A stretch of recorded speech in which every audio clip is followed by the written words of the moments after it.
El camino a Cristo, capítulo 3. Un poder misterioso que convence. ¿Cómo se justificará el hombre con Dios? ¿Cómo será justo el pecador? Solo por intermedio de Cristo podemos ser puestos en armonía con Dios y con la santidad. Pero, ¿cómo debemos ir a Cristo? Muchos formulan hoy la misma pregunta que hizo la multitud el día de Pentecostés, cuando convencida de pecado exclamó: ¿qué debemos hacer? La primera palabra de la contestación del apóstol Pedro fue: ¡arrepentíos! Poco después, en otra ocasión dijo: así, arrepentíos y convertíos, para que sean borrados vuestros pecados. El arrepentimiento comprende tristeza por el pecado y abandono del mismo. No renunciamos al pecado a menos que veamos su pecaminosidad. Mientras no lo repudiemos de corazón, no habrá cambio real en nuestra vida. Muchos no entienden la verdadera naturaleza del arrepentimiento. Muchas personas se entristecen por haber pecado y aún se reforman exteriormente, porque temen que su mala vida les acarree sufrimientos. Pero esto no es arrepentimiento en el sentido bíblico. Lamentan el dolor más bien que el pecado. Tal fue el pesar de Esaú cuando vio que había perdido su primogenitura para siempre. Balaam, aterrorizado por el ángel que estaba en su camino con la espada desenvainada, reconoció su culpa porque temía perder la vida, pero no experimentó un sincero arrepentimiento del pecado. No cambió de propósito ni aborreció el mal. Judas Iscariote, después de traicionar a su Señor, exclamó: «¡He pecado!». Les dijo: «¿Por qué he entregado sangre inocente?».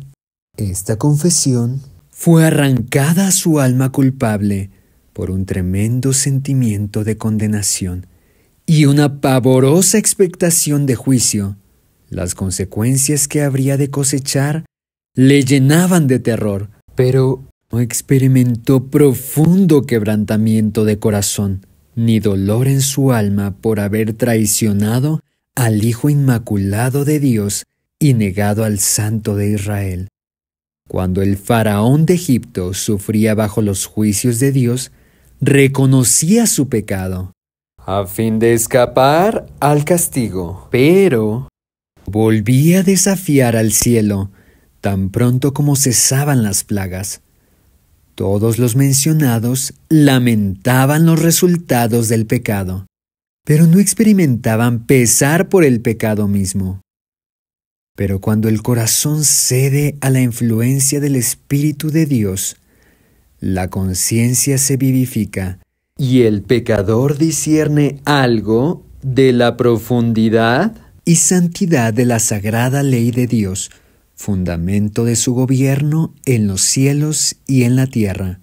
La luz verdadera que alumbra a todo hombre que viene a este mundo, ilumina las cámaras secretas del alma y quedan reveladas las cosas ocultas. La convicción se posesiona de la mente y del corazón.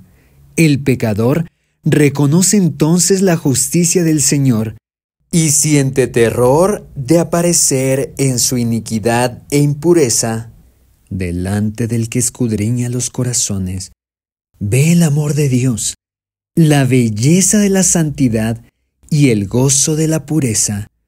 Ansía ser purificado y restituido a la comunión del cielo. La oración de David, después de su caída, ilustra la naturaleza del verdadero dolor por el pecado. Su arrepentimiento fue sincero y profundo. No se esforzó él por atenuar su culpa, y su oración no fue inspirada por el deseo de escapar al juicio que le amenazaba. David veía la enormidad de su transgresión y la contaminación de su alma. Aborrecía su pecado. No solo pidió perdón, sino también que su corazón fuese purificado. Anhelaba el gozo de la santidad y ser restituido a la armonía y comunión con Dios. Este era el lenguaje de su alma. Dichoso aquel a quien se le perdonan sus transgresiones, a quien se le borran sus pecados. Dichoso aquel a quien el Señor no toma en cuenta su maldad y en cuyo espíritu no hay engaño. Ten compasión de mí, oh Dios, conforme a tu gran amor, conforme a tu inmensa bondad, borra mis transgresiones. Yo reconozco mis transgresiones, siempre tengo presente mi pecado. Purifícame con hisopo y quedaré limpio. Lávame y quedaré más blanco que la nieve. Crea en mí, oh Dios, un corazón limpio y renueva la firmeza de mi espíritu. No me alejes de tu presencia, ni me quites tu Santo Espíritu. Devuélveme la alegría de tu salvación, que un espíritu obediente me sostenga.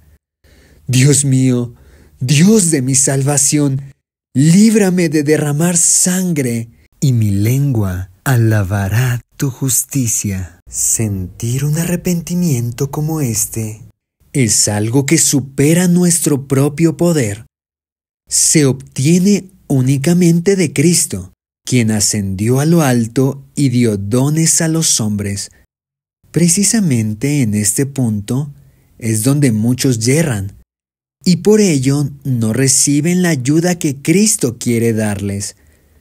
Piensan que no pueden ir a Cristo a menos que se arrepientan primero, y que el arrepentimiento los prepara para que sus pecados les sean perdonados.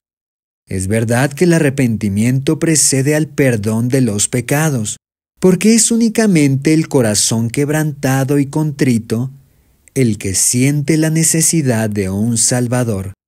Pero para poder ir al Señor Jesús, ¿debe el pecador esperar hasta que se haya arrepentido?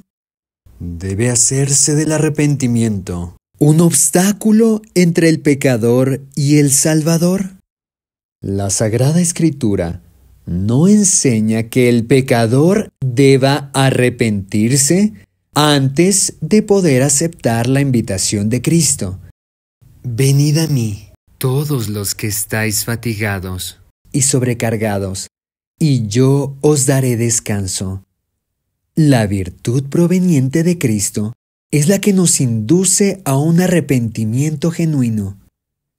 El apóstol Pedro presentó el asunto de una manera muy clara cuando dijo a los israelitas: por su poder, Dios lo exaltó como príncipe y salvador, para que diera a Israel arrepentimiento y perdón de pecados.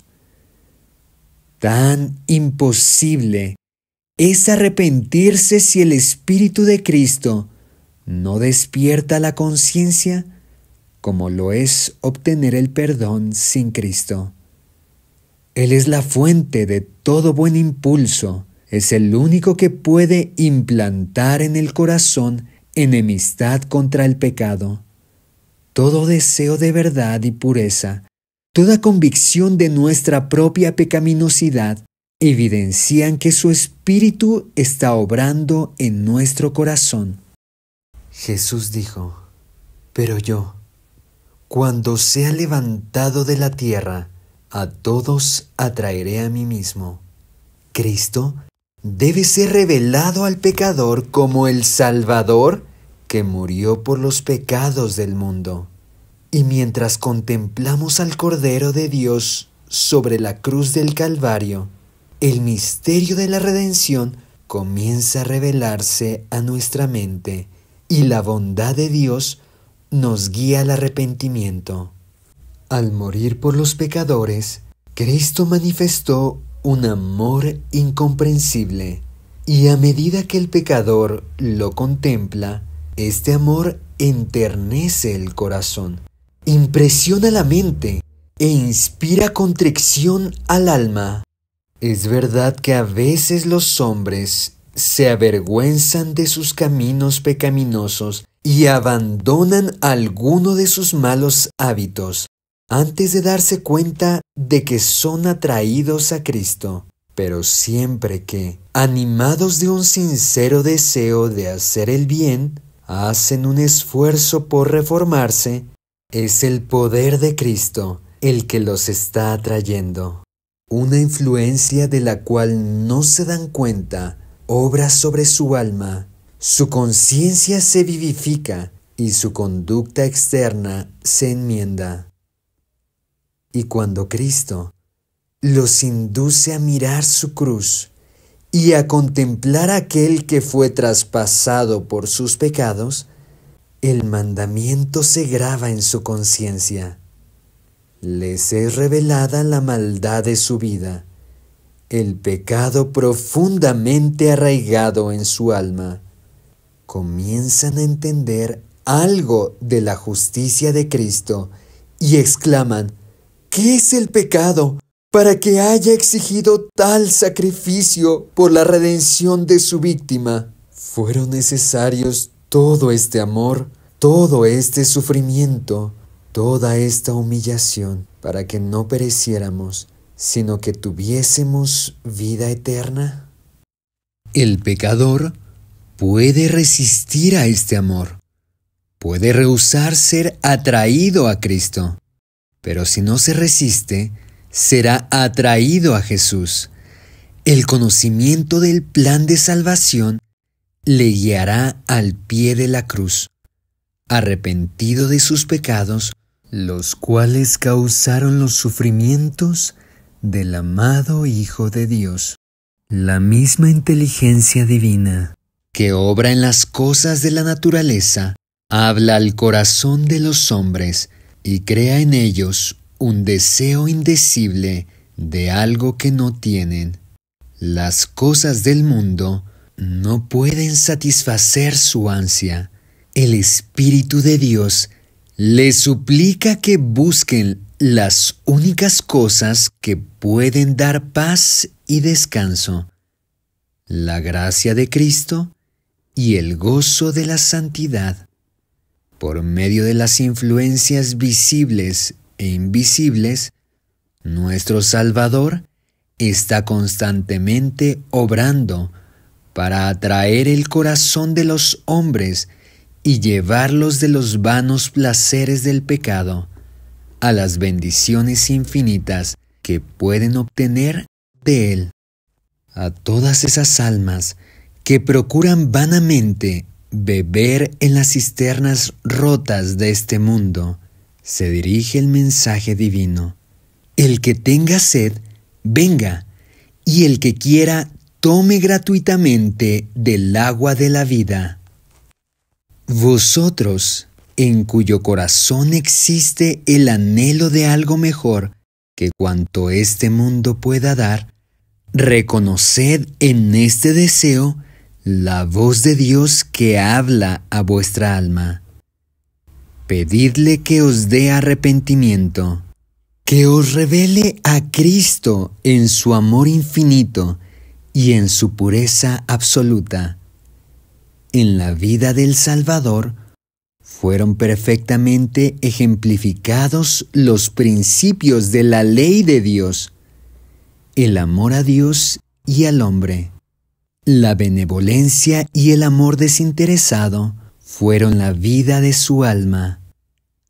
Cuando contemplamos al Redentor y su luz nos inunda, es cuando vemos la pecaminosidad de nuestro corazón.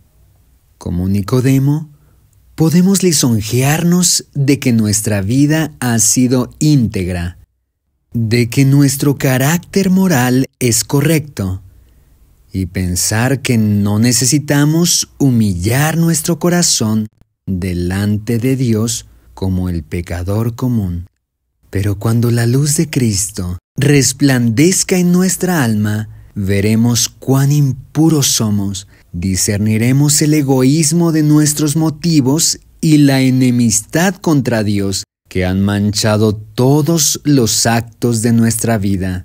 Entonces conoceremos que nuestra propia justicia es, en verdad, como trapos de inmundicia, y que solamente la sangre de Cristo puede limpiarnos de la contaminación del pecado y renovar nuestro corazón a la semejanza del Señor.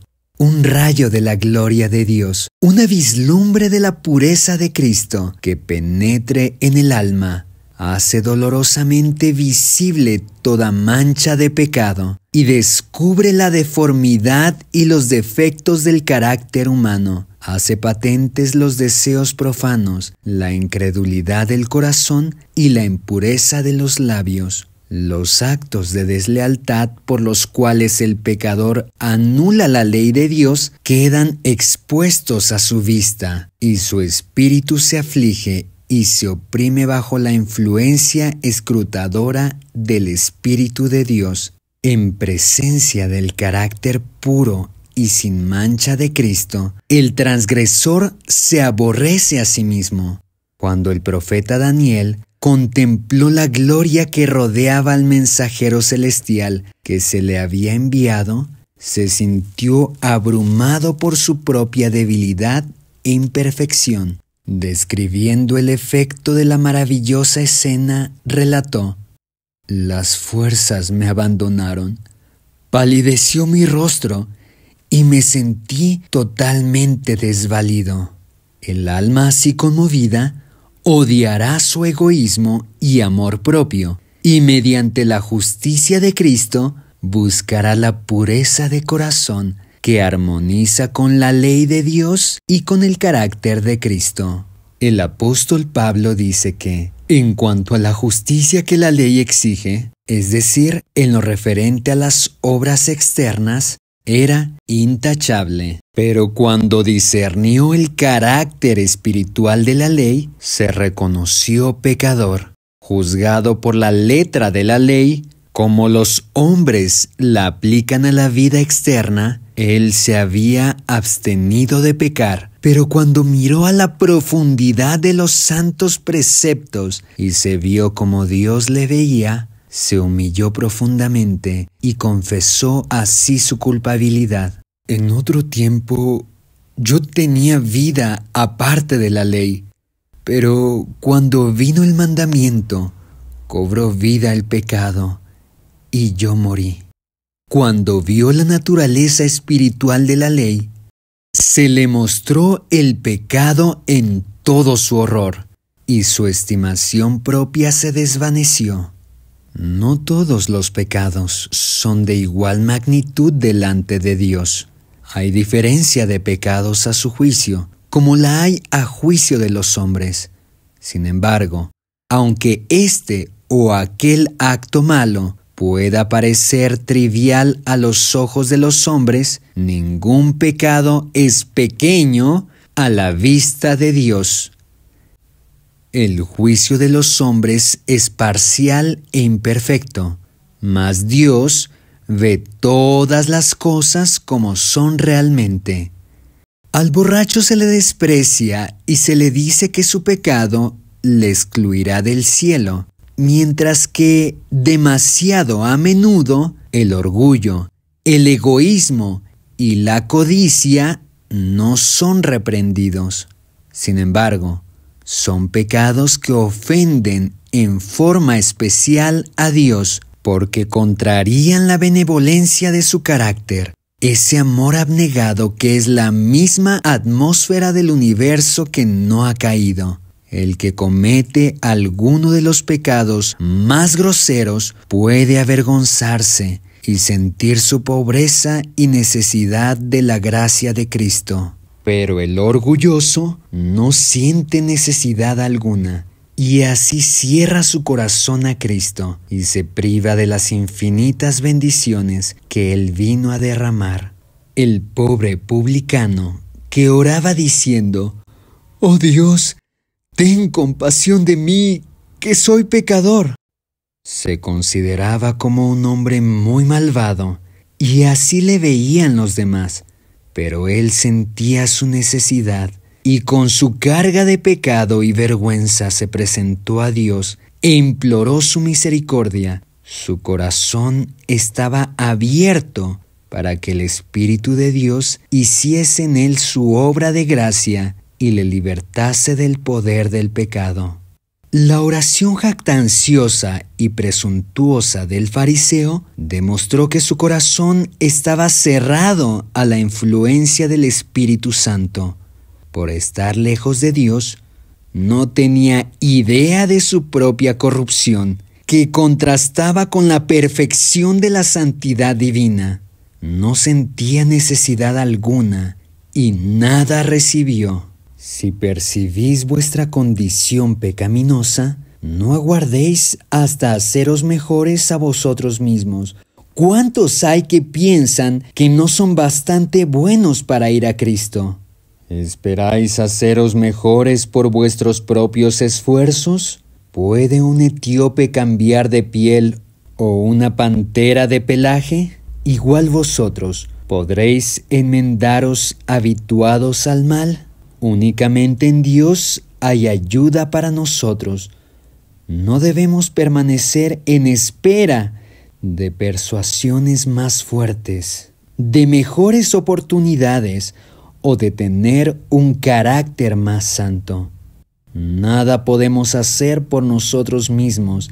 Debemos ir a Cristo tal como somos. Pero nadie se engaña a sí mismo, pensando que Dios, en su grande amor y misericordia, salvará aún a los que rechazan su gracia. La excesiva corrupción del pecado puede medirse tan solo a la luz de la cruz. Cuando los hombres insisten en que Dios es demasiado bueno para desechar al pecador, miren al Calvario. Si Cristo cargó con la culpa del desobediente y sufrió en lugar del pecador, fue porque no había otra manera en que el hombre pudiera salvarse.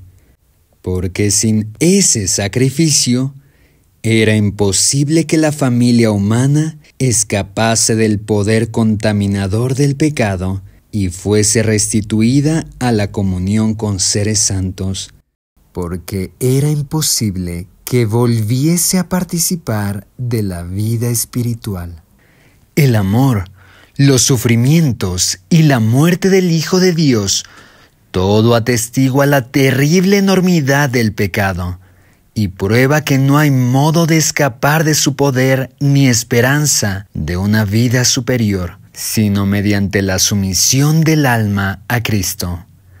Algunas veces los impenitentes se excusan diciendo de los que profesan ser cristianos: soy tan bueno como ellos, no son más abnegados, sobrios ni circunspectos en su conducta que yo. Les gustan los placeres y la complacencia propia tanto como a mí. Así hacen de las faltas ajenas una excusa para descuidar su deber. Pero los pecados y las faltas de otros no disculpan a nadie, porque el Señor no nos ha dado un modelo humano sujeto a errar. El Inmaculado Hijo de Dios es quien nos ha sido dado como ejemplo, y los que se quejan de la mala conducta de quienes profesan ser creyentes deberían presentar una vida mejor y ejemplos más nobles. Si tienen un concepto tan alto de lo que un cristiano debe ser, ¿no es su pecado tanto mayor? Saben lo que es correcto y sin embargo rehúsan hacerlo. Tened cuidado con las dilaciones. No posterguéis la obra de abandonar vuestros pecados y buscar la pureza del corazón por medio del Señor Jesús. En esto es donde miles y miles han errado a costa de su perdición eterna. No insistiré aquí en la brevedad e incertidumbre de la vida, pero se corre un terrible peligro, que no se comprende lo suficiente cuando se posterga el acto de ceder a la voz suplicante del Santo Espíritu de Dios y se prefiere vivir en el pecado. Porque tal demora consiste realmente en esto. No se puede continuar en el pecado, por pequeño que se le considere, sin correr el riesgo de una pérdida infinita. Lo que no venzamos nos vencerá a nosotros y nos destruirá. Adán y Eva se convencieron de que un acto tan ínfimo como el de comer la fruta prohibida no podrían resultar consecuencias tan terribles como las que Dios había anunciado. Pero este acto pequeño era una transgresión de la ley santa e inmutable de Dios, y separó de éste al hombre, y abrió las compuertas por las cuales se volcaron sobre nuestro mundo la muerte y desgracias innumerables. Y como consecuencia de la desobediencia del hombre, siglo tras siglo ha subido de nuestra tierra terrible dolor.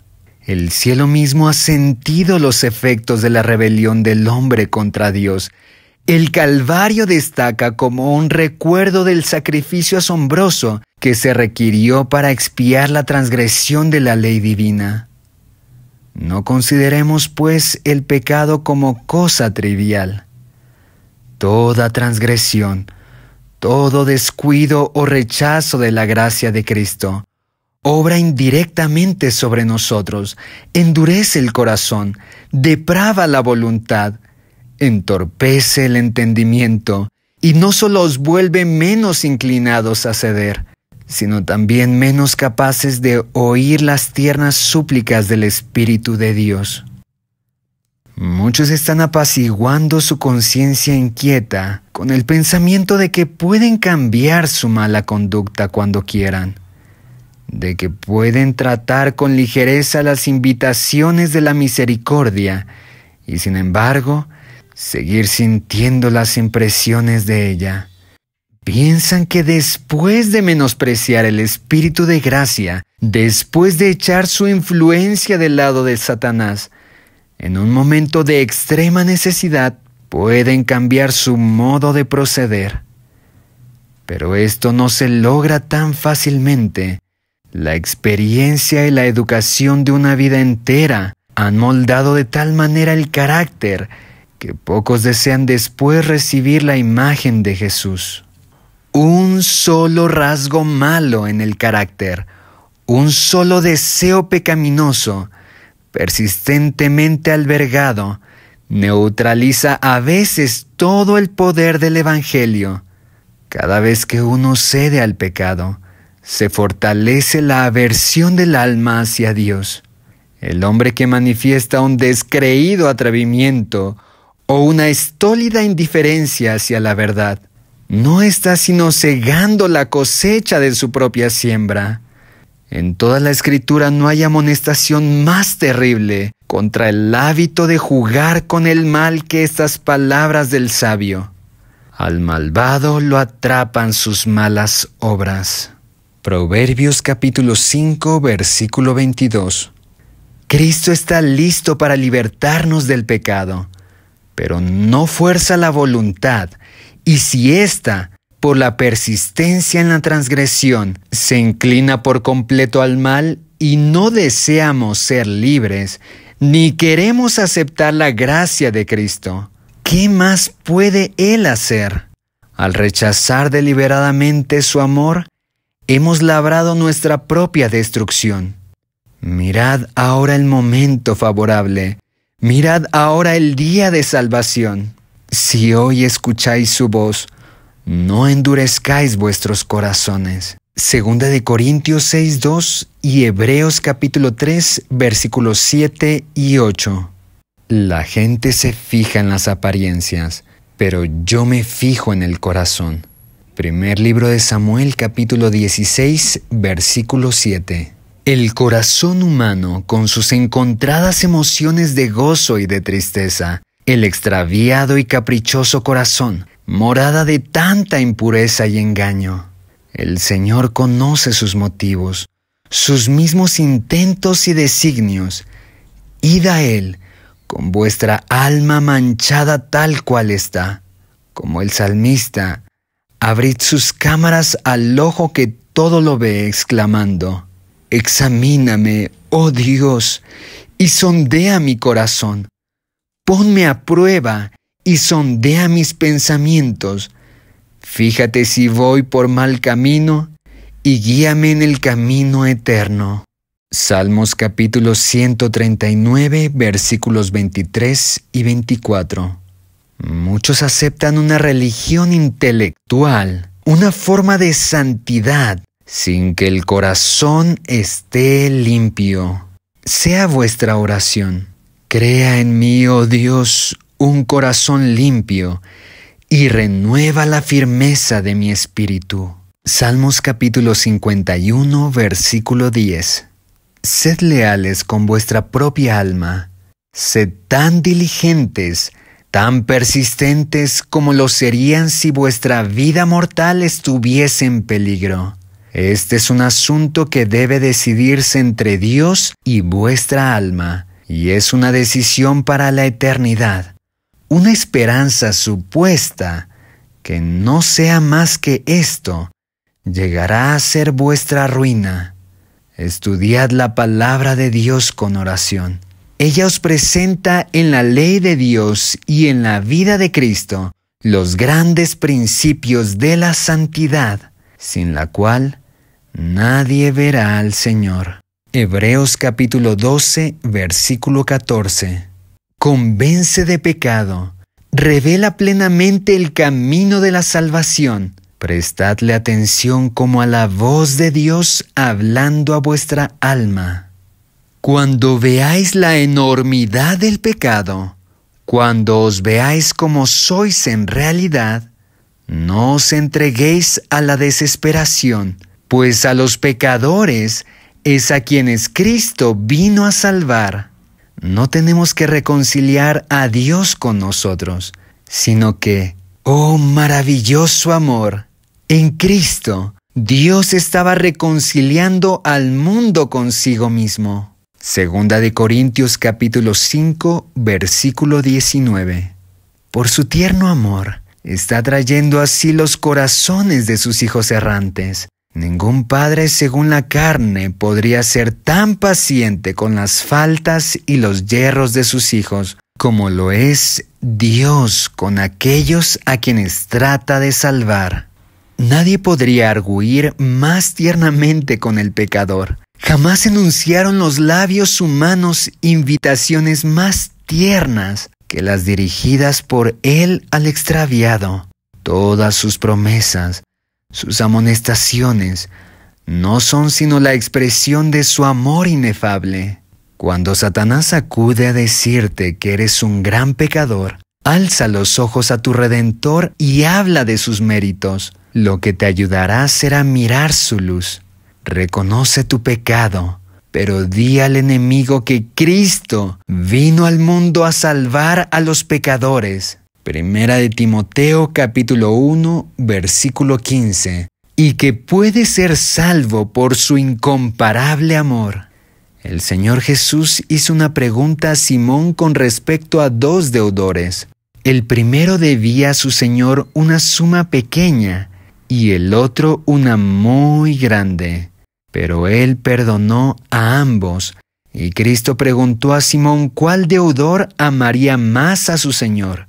Simón contestó: supongo que aquel a quien más le perdonó. Lucas capítulo 7, versículo 43. Hemos sido grandes deudores, pero Cristo murió para que fuésemos perdonados. Los méritos de su sacrificio son suficientes para presentarlos al Padre en nuestro favor. Aquellos a quienes ha perdonado más le amarán más y estarán más cerca de su trono para alabarle por su grande amor y su sacrificio infinito. Cuanto más plenamente comprendemos el amor de Dios, mejor nos percataremos de la pecaminosidad del pecado.